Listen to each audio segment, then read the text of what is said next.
Hello friends, पिछले lecture में हम लोग कंप्लीट कर चुके हैं शेड्यूल नंबर फर्स्ट को, मतलब अनुसूची फर्स्ट को हम लोग कंप्लीट कर चुके हैं। अब हम लोग अनुसूची दूसरा को बात करने वाले हैं, सेकंड को बात करना है, शेड्यूल नंबर सेकंड।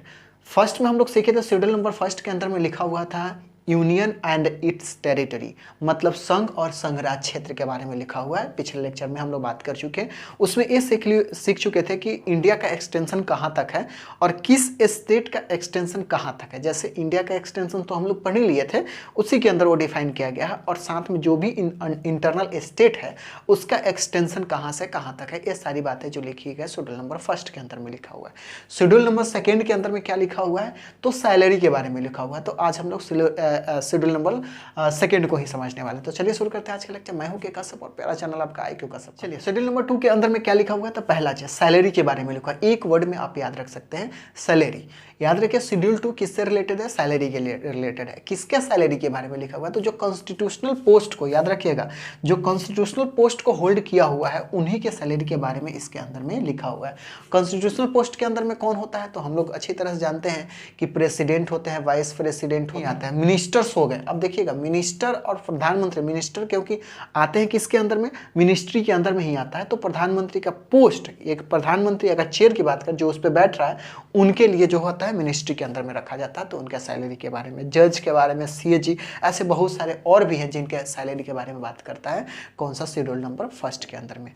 यहाँ देखिएगा second schedule list the emoluments for the holders of constitutional office such as the salary of president, salary of vice president, salary of ministers, salary of judges, salary of CAG का full form आप लोग जानते हैं। तो इनके बारे में लिखा हुआ है।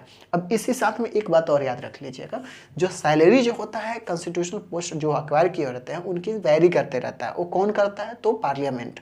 मतलब सैलरी कम करना है, कम तो नहीं होता है, ज़्यादा करना है तो वो कौन कर सकती है, पार्लियामेंट कर सकती है, और सिंपल मेजोरिटी के साथ बिल पास करा के सैलरी को चेंज कर सकते हैं। अभी के डेट में कुछ एग्जांपल के तौर पे प्रेसिडेंट का सैलरी 5 लाख पर मंथ है और गवर्नर का 3.5 लाख पर मंथ है, ठीक है। उसी तरह वाइस प्रेसिडेंट का 4 लाख पर मंथ है। हम लोग ये बात को जानते हैं। अब समझिएगा शेड्यूल नंबर सेकेंड, मतलब शेड्यूल और आर्टिकल के अंदर में हम लोग डिफरेंस समझते हैं। अनुसूची और आर्टिकल्स के अंदर में, अनुसूची और अनुच्छेद के अंदर में हम लोग डिफरेंस समझते हैं। हम लोग ये जानते हैं कि आर्टिकल का जो एक्सटेंशन होता है उसको अच्छी तरह से डिराइव करके जो लिखा होता है शेड्यूल के अंदर में लिखा होता है। जो आर्टिकल है उसके अंदर में कुछ बातें लिख दी गई हैं और उसको और भी अच्छी तरह से डिस्क्राइब किया जाता है, तो वो किसके अंदर में, शेड्यूल के अंदर में। तो अब समझिएगा शेड्यूल नंबर 2 जो है इसमें कौन कौन आर्टिकल्स को डिस्क्राइब किया गया है, ठीक है। ये है 59 का 3, 65 का 3, 75 का 5, 97 to 125, 140 3, 158, 164, 186, 221, इतने आर्टिकल्स जो होते हैं इसके अंदर में शामिल है। मतलब इतना ही आर्टिकल के बारे में डिस्क्राइब किया होगा कि इसके अंदर, शेड्यूल नंबर 2 के अंदर। अब याद रखिएगा शेड्यूल नंबर 2 के अंदर जैसे सैलरी ऑफ प्रेसिडेंट की बात करता है तो ये इसी आर्टिकल में कहीं ना कहीं आपको मिल जाएंगे। तो इतना याद रखिएगा, ये इसके अंदर में इसको डिस्क्राइब करके लिखा गया है। अब समझिएगा कॉन्स्टिट्यूशनल जो पोस्ट होते हैं उसका पोजीशन अलग अलग होता है। जैसे हम लोग जानते हैं फर्स्ट मैन ऑफ इंडिया कौन होता है, वो प्रेसिडेंट होता है। तो ऐसे ही पोस्ट वाइज इसको पूरे सैलरी किसको कितना देगा, कौन कौन किस पार्ट में आते हैं, उसको इस पार्ट A, B, C और D और E में डिवाइड किया गया है। पार्ट A में कौन किसको किसको सैलरी मिलेगा, पार्ट B में किसको किसको मिलेगा, C में किसको किसको मिलेगा, इस तरह से डिफाइन कर दिया गया है इसको अलग अलग तरीक़े से। तो इसको हम लोग अब समझ लेते हैं। पार्ट A में जो सैलरी की बात किया गया, पार्ट A के अंदर डिफाइन किया गया है, तो वो किसको किसको पार्ट A के अकॉर्डिंग सैलरी दिया जाएगा। तो हम लोग अब पार्ट A को समझ जान चुके हैं कि पूरे सैलरी को डिवाइड किया गया है, मतलब अलग अलग पोजीशन को अलग अलग पार्ट में रखा गया है। तो पार्ट A में हम लोग समझ लेते हैं कि पार्ट A में कौन कौन आएंगे। याद रखिएगा provision as the president and governor of states.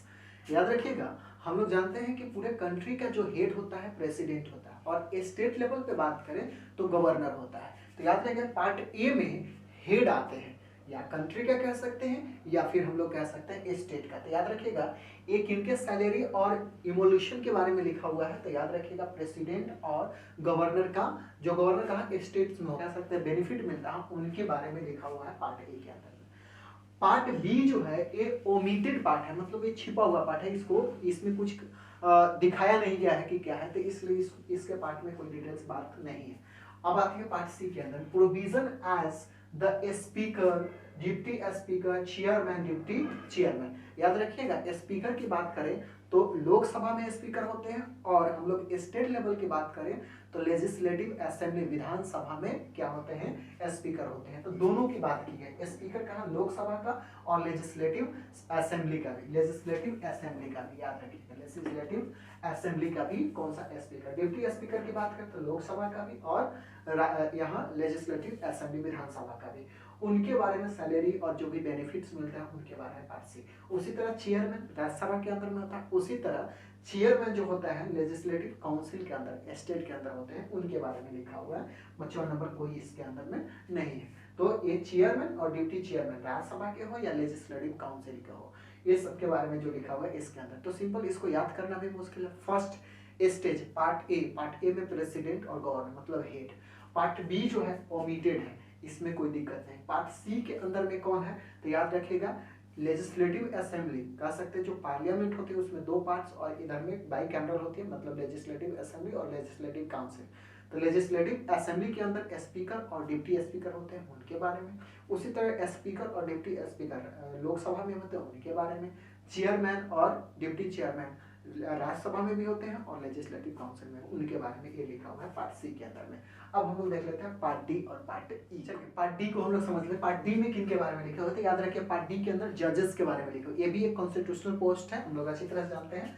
तो याद रखिए पार्ट डी में आता है प्रोविजन एज टू द जजेस of the supreme court and the high court. High court and supreme court के जज के जो सैलरी होंगे और उनके जो इवोल्यूशन होगा उनके बारे में जो लिखा हुआ है वो पार्ट डी के अंदर में लिखा हुआ है। इनके अगर प्रेजेंट में हम लोग सैलरी की बात करें तो 2,80,000 पर मंथ सैलरी है चीफ जस्टिस का। उसी तरह अदर जजेस का हम लोग बात करें तो 2,50,000 पर मंथ इनका सैलरी है, हम लोग ये जानते हैं। उसी तरह पार्ट ई की बात करें तो पार्ट ई में किन के बारे में तो कैग के बारे में, उनके सैलरी के बारे में बात की गई, और ये डिफरेंट आप सर्च करके देख लेंगे इनके सैलरी कितना। Provision as to controller and auditor general of India. याद रखिए कि एक कैग का फुल फॉर्म है, एक कैग पे अगर करें तो एक बड़ा सा लेक्चर भी बन सकता है, तो इसमें याद रखिए इनके सैलरी के बारे में ये लिखा हुआ है। अब याद रखिएगा फर्स्ट शेड्यूल के अंदर में हम लोग क्या सीख लिए हैं कि A union and it's territory के बारे में लिखा हुआ है, और शेड्यूल 2 के अंदर में हम लोग बात कर रहे हैं सैलरी के बारे में लिखा हुआ है। और सैलरी को बांटने का तरीका part A, part B, part C ऐसे करके बांटा गया है। और पार्ट ए के अंदर में जो पर्सन रखे गए हैं वो हम लोग जान चुके, प्रेसिडेंट और गवर्नर। पार्ट बी जो है ओमिनेटेड पार्ट है। पार्ट सी के अंदर में हम लोग सीख लिए कि लोकसभा राज्यसभा के जो मेंबर होते हैं जैसे स्पीकर, डिप्टी स्पीकर, चेयरमैन और डिप्टी चेयरमैन, उनके बारे में। पार्ट डी के अंदर जजेस के बारे में लिखा हुआ है, और पार्ट ई के अंदर में कैग के बारे में लिखा हुआ है। इतना बात आपको समझ में आया और इतना ही पे ये समाप्त हो जाता है।